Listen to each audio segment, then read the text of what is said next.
So air conditioning as a service is, I guess, think about all the other utilities you use in a building. You buy energy from a power company and you pay for every kilowatt hour that you use. You buy water from a water company like PUB and you pay for every cubic meter that you use. But when it comes to air conditioning in the traditional model, you design, build, own and operate an entire system. So what we said is if people are buying these other utilities as a service, why is air conditioning different?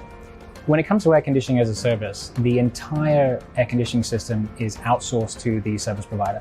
And when you do things like that, essentially what you do is you move the burden of energy efficiency off the building owner and put it onto the service provider. And because we have a portfolio of buildings that we're operating and looking after, it's in our best interest to reduce the energy consumption as much as possible. So when you move to the as-a-service economy, it incentivizes the vendors to be as efficient and productive as possible. So you think about data centers as an example. They're sort of bringing all of the data collection and management in one place, and they're trying to do it as efficiently as possible. Air conditioning is the same.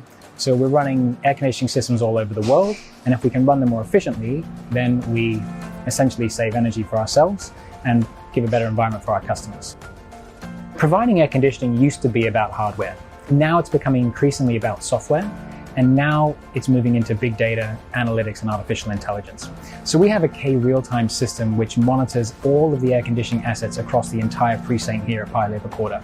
And that used to be something that we would look at with big screens, and we put it on the wall, and our engineers would analyze that data.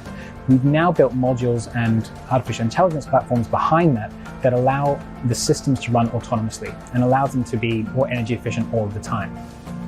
It's hard to say how much energy you'll save by moving to the air conditioning as a service business model.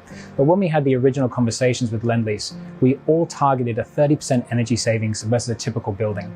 And what we've seen now being operating for a couple of months is that we're hitting that target and exceeding it in many cases.